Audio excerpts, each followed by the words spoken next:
In this video, we're going to be making a dark, energetic beat from scratch. And since I got a new laptop not too long ago, I brought back my stock plugin series for you guys. So if you want to check out my stock plugin series, it'll be pinned in the comments below. But with that being said, let's get right into it.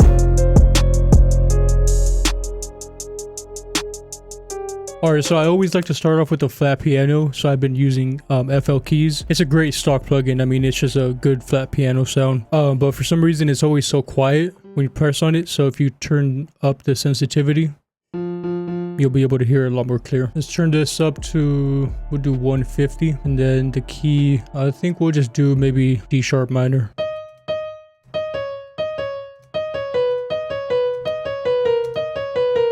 I want to do something just really repetitive, and I think on the second half I'll switch it up.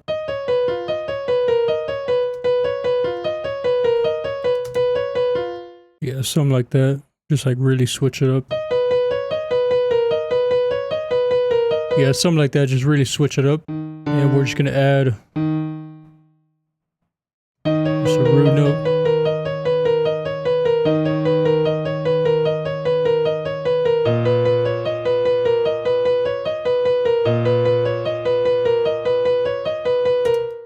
Alright, and the reason why I made it sound so crazy like that is because I'm going to switch it out. So let's go into GMS and let's see what type of pads or textures they have.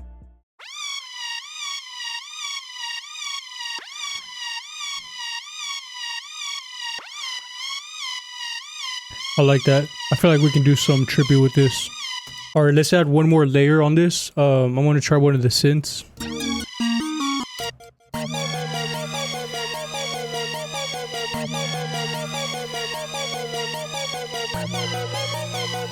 Kind of like this, but let's pitch this down.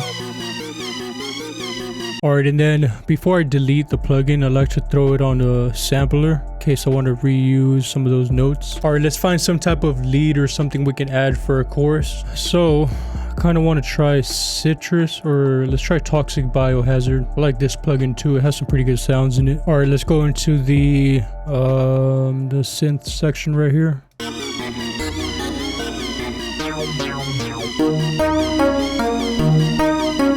Let's rebuild this.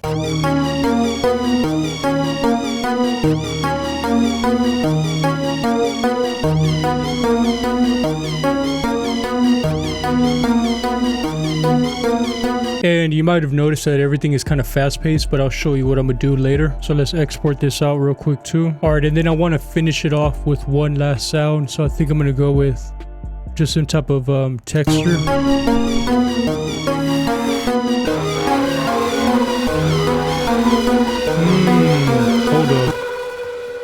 Hold up. I think we can do something with this right here. Now this is the only one that I might have just one note. Carry all the way along. Alright, and now that we have everything together, I'll play it for you real quick. So there's a lot going on right now. And I'm not going to mix anything right now because what we're going to do is we're going to export this again. And now with this sample of everything together, we're going to just right click right here, go into Fruity Slicer. And then on here, basically what you want to do first is go to beat. So it chops it up individually equally. Turn down the attack a little bit. Kind of gives it that like stuttery effect on it. Try to pitch it up one semitone. Try 2. I like that right there. Alright, and then now on the piano roll, you just want to delete all this right here. And then now you can rebuild the sample and really just have fun with it.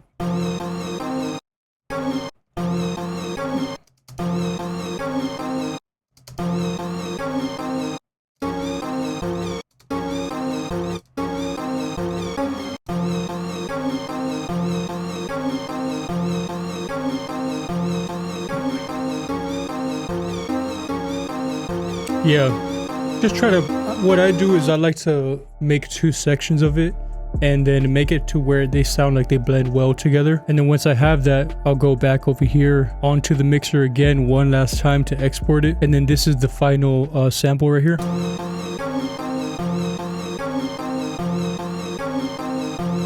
That's kind of why I like to add a whole bunch of sounds, just because you have a lot of different sounds to work with when you're recreating that sample. And then one last thing I like to do is just grab this sample, make it into a 16 bar, and then now we have this right here.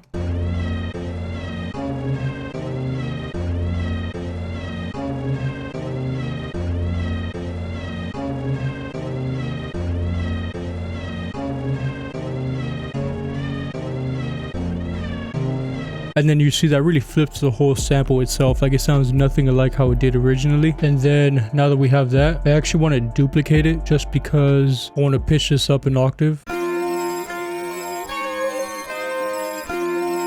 And it's just going to be something for the chorus. I'm going to push it in the back. And then now that we have the final sample right here, now we can mix it. All right, we're going to start off with the really high pitched one because I want to push that in the background. Cut off all the low end, cut off all that high end. And then, like I said, we'll push it in the back. Add a little bit of reverb to it. And then one last thing I do want to do is add some type of effect. I know flanger and flangus is always like a nice one to add.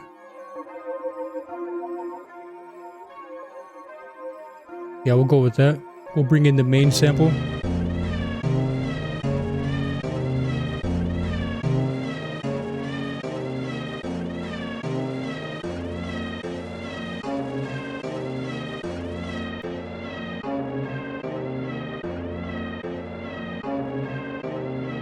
Add a little bit of distortion to it.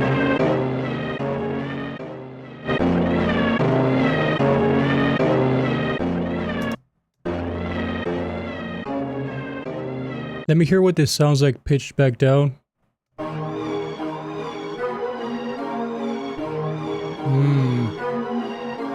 like that. Alright, we're going to be using my bankroll drum kit. You can check that out in the description. I like this eternal one. I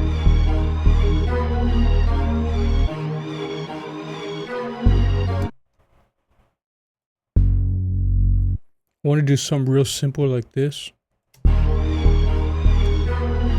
We'll add, throw this on a mixer real quick, add some distortion.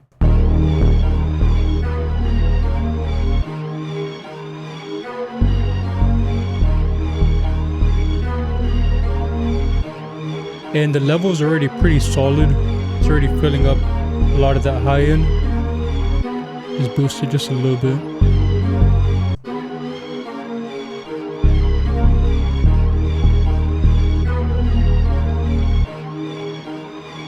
I think I kind of want to go with the clap too. I haven't used the clap in a minute.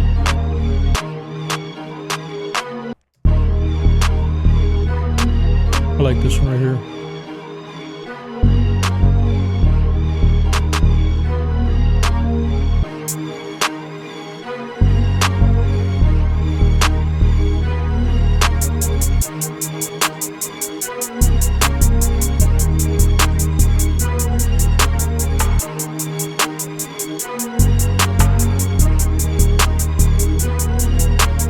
Alright, let's add some real punch now with the kick.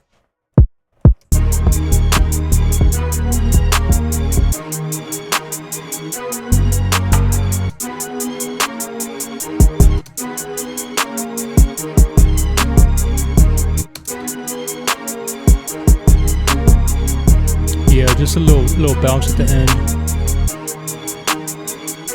Let's make this punch a little harder.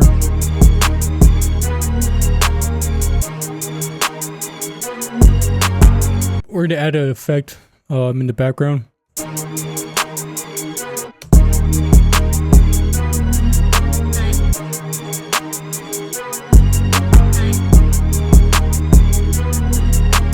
Alright, you see, a lot of times when it comes to making dark beats, it's really all about the sample, just getting the sample to sound dark and still have like a interesting, unique sound to it. In the drums, you don't really got to overthink the drums. I mean, unless you're trying to impress other producers, artists don't really need like crazy drums like that. They just want something to flow easy on. But with that being said, if you made it this far and you want to see more videos like this, make sure you drop a like and subscribe. It really helps me out. And if you want the drum sounds in this video, they're all from my bankroll drum kit. The link will be in the description. And I'll catch you in the next video. Peace.